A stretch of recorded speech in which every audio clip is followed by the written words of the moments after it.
You are standing in a grand marble chamber, the air thick with rose oil, rot, and something unspoken. Outside, the peasants kneel in mud, believing their queen to be divine pure, untouchable. But inside these palace walls, purity is an illusion. Her silk gown hides months of unwashed skin. Her golden hair gleams with lard and perfume, not water. You think of royalty as elegance incarnate, but you're about to enter a world where filth was fashion, and stench was a sign of status. Beneath the powdered wigs and jewel-drenched gowns were lice-infested scalps, blackened teeth, and chamber pots emptied onto cobblestone streets. The history books called them noble, but they forgot to mention the pus-filled petticoats, the scented poisons, the daily rituals of masking decay with extravagance. What if everything you admired about royalty, the grace, the glamour, the grandeur, was built on a foundation of filth? This is the forgotten story of perfume and parasites. You find yourself standing in the gilded halls of Versailles. The year is 1685. Sunlight pours through towering windows, illuminating crystal chandeliers and gold-leafed ceilings. But the air tells a different story. Beneath the sweet haze of rosewater and jasmine perfumes lingers a sour musk of unwashed skin, old sweat, and something far more human. You are a young courtier, newly admitted to this glittering world. You had imagined that royalty lived in a state of perfect cleanliness, that queens bathed in marble tubs of warm milk and kings soaked in scented oils every morning. But as you move deeper into the palace, following the rustle of silks and powdered wigs, you begin to understand the truth. This place is beautiful only at a distance. Up close, it reeks that your first lesson comes from watching the king himself. Louis XIV, the Sun King, is dressed in a brocade coat so heavily embroidered with gold thread that it seems to catch fire in the sunlight. His face is powdered white, his lips stained with crushed carmine. But beneath the layers of cosmetics, you see beads of sweat trickling down his neck, disappearing into his lace cravat. You expect him to smell of soap and cologne. Instead, when he passes close enough for you to catch his scent, you are hit with something sharp and animalistic. His Majesty does not bathe often, whispers a lady-in-waiting beside you her tone casual, as though this is common knowledge. You blink in surprise. The truth, she explains, is that water is considered dangerous. Physicians warn that bathing too often weakens the body, opening the pores to disease. A king cannot risk such vulnerability. So instead of bathing, he relies on perfumes, powders, and linen undergarments to absorb impurities. His servants change his shirts 3, sometimes 4 times a day, believing that clean fabric against the skin draws out toxins. You notice the ritual yourself later that day. A valet strips the king of his damp shirt, holding it delicately between 2 fingers as though it were soaked in poison. Another shirt, stiff with starch and smelling faintly of lavender, is slipped onto his sweating body. The king raises his arms, and the crowd of courtiers applauds politely, as if they are witnessing an act of divine ceremony rather than a simple change of clothes. The queen's habits are no different, though hers are hidden behind a veil of mystery and incense. When you finally catch sight of her, seated on a velvet chair as 2 maids arrange her towering powdered wig, you are struck by her elegance. But then you notice the faint grease shining along her hairline. Her skin, painted with layers of lead-based powder, has a faint bluish tint, a sign of poisoning that no one dares mention. Her Majesty has not bathed in months, says another courtier under his breath, his fan fluttering nervously. But she is the very image of beauty, is she not? And she is at least from a distance. That is the secret of Versailles. The royals are meant to be seen, not smelled. Their appearance is a carefully crafted illusion, maintained with perfume so strong they burn the inside of your nose, and face powders that crack like plaster when they smile. But you begin to wonder, if the rulers of France smell this way, what about the rest of the palace? The answer comes to you as you explore the endless corridors. Behind every curtain, in every hidden alcove, you find the quiet evidence of daily life. Chamber pots left unemptied, servants carrying buckets of human waste down gilded staircases, and the faint, sour tang of urine lingering beneath the perfumed air. There are no proper bathrooms in Versailles, only convenient corners discreetly hidden behind folding screens or under staircases. Courtiers relieve themselves wherever they can, their silken shoes squelching through damp patches on the wooden floors. You are horrified, but no one else seems to notice. This is life at Versailles. Cleanliness is not a priority appearance. The most shocking discovery, however, comes later. When you are invited into the Queen's private chambers to observe the sacred morning ritual known as the lever. Dozens of courtiers crowd the room to watch as the Queen awakens, her bed curtains drawn back by two ladies in waiting. You notice immediately the stale smell of sweat clinging to her sheets. She sits up gracefully, smiling at the crowd, but when she moves, her gown shifts and you catch a glimpse of dark stains beneath her arms. Yet no one reacts. No one even blinks. Instead, they comment on how radiant she looks, how youthful her complexion seems, how blessed they are to witness such beauty. The truth is obvious now. Royal hygiene is not about cleanliness. It is about control. To smell like soap and fresh water would make them human, and royalty cannot be human. Royalty must be divine, untouchable, something that floats above the filth of ordinary life, even as they are drowning in it. Later that evening, as you walk through the gardens, the sweet scent of roses almost masks the underlying smell of sewage that trickles from hidden drains. You look up at the glowing palace windows and wonder how many of the elegantly dressed figures inside are scratching at lice under their wigs, their skin breaking out from layers of toxic cosmetics. The illusion is perfect, but you can never look at it the same way again. You have only begun to uncover the filth beneath the gold, and already you feel the weight of a question pressing down on you. If this is how they live, how much worse will it be when you learn how they tried to smell? Clean without ever being clean at all? You wake the next morning to the tolling of church bells echoing through the palace grounds. The sunlight spills across the marble floors of Versailles, revealing what the darkness tries to hide: greasy footprints left by servants carrying chamber pots, a faint stain on the corner of the carpet where someone relieved themselves in secret. But no one notices, because here at court, cleanliness is not what it seems. Today, you are invited to observe something even stranger than the lack of bathing, the art of smelling clean without ever touching water. You are led into the royal perfumery, a room filled with crystal vials and bowls of crushed flowers, spices, and animal musk. The air is thick with competing scents: orange blossom, ambergris, jasmine, and civet, a waxy substance scraped from the glands of a wild cat. The perfumer, a thin man with yellow-stained fingers, moves quickly among the tables, mixing oils with an almost religious devotion. He notices you staring. "Do not think of these as mere fragrances," he says. "This is medicine. This is protection." And in a way, he is right. For the royals, perfume is not simply about smelling pleasant. It is a weapon against disease. The physicians of the time believe that bad smells carry illness, that foul air seeps into the body and poisons the blood. So the stronger the perfume, the safer the wearer. You watch as a maid dips a white lace handkerchief into a vial of rose water, wringing it out until it drips. This will be tucked into the queen's bodice to mask the smell of unwashed skin.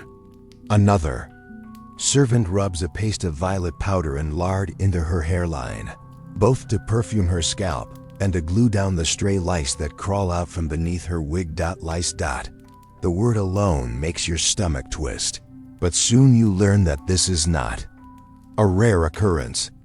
Almost everyone at court, king, queen, and noble alike, lives with lice. Their towering wigs are crawling with them, but removing the wigs to clean them would mean admitting weakness. revealing the natural hair beneath, which is considered shamefully plain. Instead, the wigs are powdered daily with flour mixed with scented herbs, giving them that ghostly white appearance you have always associated with aristocratic beauty. You watch a lady-in-waiting prepare one such wig, her hands deft as she dusts it with fine powder. The powder drifts through the air like snow, settling into every fold of her gown, clinging to her lashes. But as the scent of lavender fills the room, you notice something else, tiny black specks falling from the wig as she shakes it. Dead lice. She doesn't even flinch as she continues working. Doesn't she ever wash it? You whisper to the perfumer. He gives you a sharp look, as if you've said something scandalous. Washing wigs ruins them. They are too expensive. To clean, powder kills the smell. That is enough. It strikes you then how much of this royal life is about hiding reality rather than changing it. The royals may look like gods, but they smell like mortals, and so they drown themselves in flowers and musk, covering rot with roses. Later that afternoon, you are allowed to attend the Queen's toilette, a public ritual where she is painted, powdered, and perfumed before dozens of spectators. She sits regally in her chemise, her skin pale beneath a layer of white lead powder. A maid dabs rouge onto her cheeks, another paints her lips with crushed cochineal insects, while a third sprinkles rose petals into her hair. But the most shocking part is when the perfumer approaches with a vial of ambergris, a rare and expensive substance scraped from the intestines of whales. He dabs it behind her ears, along her neck, and between her breasts. The smell is rich and sweet, but also faintly rancid, like something that has been rotting in the sun. You feel your stomach churn, but the courtiers sigh with admiration, declaring her radiant and divine. The strangest ritual comes at the end.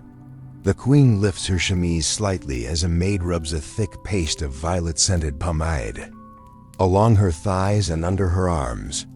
The court gasps in delight, for this is considered the height of luxury, to smell like flowers even in places no one dares speak of. You cannot help but wonder what lies beneath all this perfume. And then, as if the palace wants to answer you, you catch sight of one of the younger maids kneeling in the corner, scratching furiously at her own skin. Her powdered wig tilts as she digs her nails into her scalp, and when she pulls her hand away, you see the unmistakable movement of something alive in her hair. She looks up at you for just a second, her eyes wide with silent panic, before she quickly adjusts her wig and resumes her work. No one else notices, or maybe they do, but they pretend not to. Because here, in this world of powdered perfection, appearance is everything and truth is dangerous. That evening, you step outside into the cool night air, desperate for the scent of something real. But even in the gardens, the air smells strange. The roses are beautiful, but beneath them is the sour, heavy odor of sewage, because the palace has no proper drainage. Perfume can hide many things, but it cannot hide everything. And as you stand there, staring up at the glowing windows of the Queen's chambers, a single thought creeps into your mind. If this is what they use to hide their filth, what about the things they could never hide at all? The diseases, the rotting teeth, the slow poisoning of their own beauty? The answer, you realize, will be even darker than anything you've learned so far. The next morning, you are summoned to a private chamber rarely seen by outsiders. The Queen's physician has allowed a select few courtiers to witness something most people at Versailles never see: the cost of royal beauty. The room is dimly lit, the heavy curtains drawn to keep out the sun. The Queen sits in a velvet chair, her posture perfectly straight despite the tension in her jaw. Her powdered face is serene, but when she opens her mouth slightly to speak to her physician, you catch a glimpse of something that makes you flinch. Her teeth are blackened, crumbling at the edges. You stare, unable to hide your shock. This is the Queen, the symbol of perfection, the woman worshipped by millions as the embodiment of beauty. But now, up close, you see the truth. The physician notices your reaction and smiles grimly. "The lead in her face powder," he says. Quietly, so only you can hear. It seeps into the skin, poisons the blood. Beautiful skin, ruined teeth. But what is a smile compared to a flawless complexion, eh? He is not exaggerating. You've heard the whispers already, but now you are.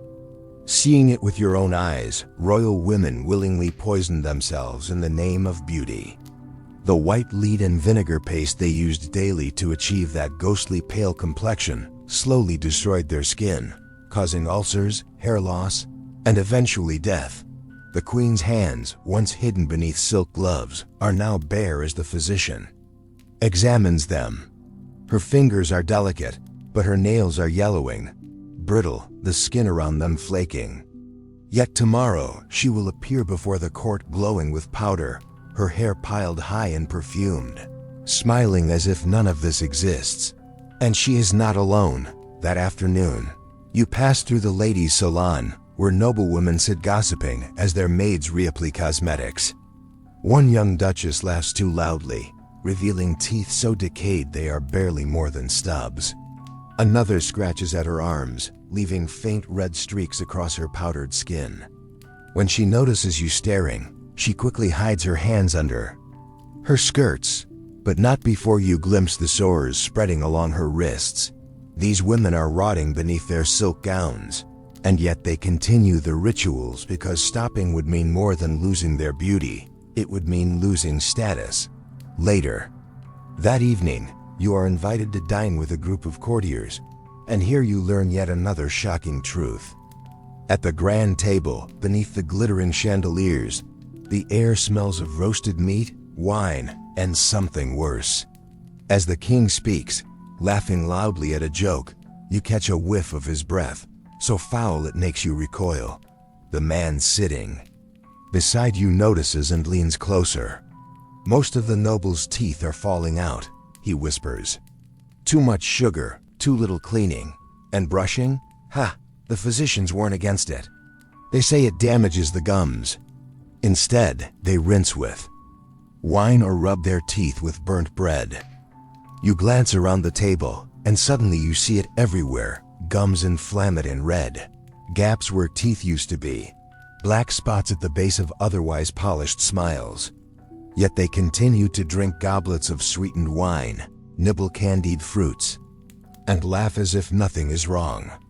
Because to show pain is to show weakness, and weakness has no place in the palace of gods. The most horrifying scene, however, happens when you are granted access to the queen's private dressing chamber later. That week, she is preparing for a ball, seated before a gilded mirror as her maids work feverishly to hide the damage beneath layers of powders and perfumes. Her wig is removed, revealing thin, patchy hair clinging to a scalp irritated and red from years of being suffocated under powder and pomade.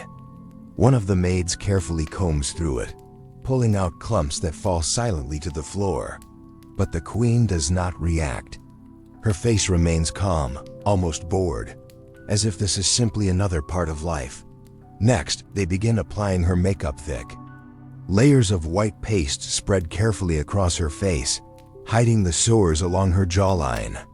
Her lips, chapped and cracked, are coated with bright red rouge made from crushed insects mixed with mercury. You can smell the sharp metallic tang even from where you stand. Finally, the towering wig is replaced, perfumed with lavender and sprinkled with violet powder to mask the sour smell beneath. By the time the maids finish, the woman sitting before you looks perfect, radiant, untouchable, divine. But you can't forget what you saw underneath, and as she stands, ready to glide into the ballroom and dazzle the court, you realize the full truth. Royalty was never about being clean, healthy, or even human. It was about being an illusion, so convincing that no one dared question it. But now you know about the lice crawling beneath the powdered wigs, the rotting teeth behind jeweled smiles, the poisoned skin hidden under silk and rouge. You know that the perfume of power was often just the scent of decay, dressed up in roses and ambergris. And as you walk out into the cool night air, the smell of jasmine and sewage blending together, you wonder how many people would still worship these kings and queens if they knew the truth. The palace glows behind you, golden and perfect from a distance. But now you understand why. The filth is not gone, it's just hidden where no one dares look. If you found these hidden truths as fascinating and disturbing as I did, imagine how many more secrets history has buried beneath layers of silk and perfume. Hit that like button, subscribe for more forgotten stories of royalty and power, and let me know in the comments which royal hygiene habit shocked you the most. Because this was not just history. This was the secret life of perfume and parasites.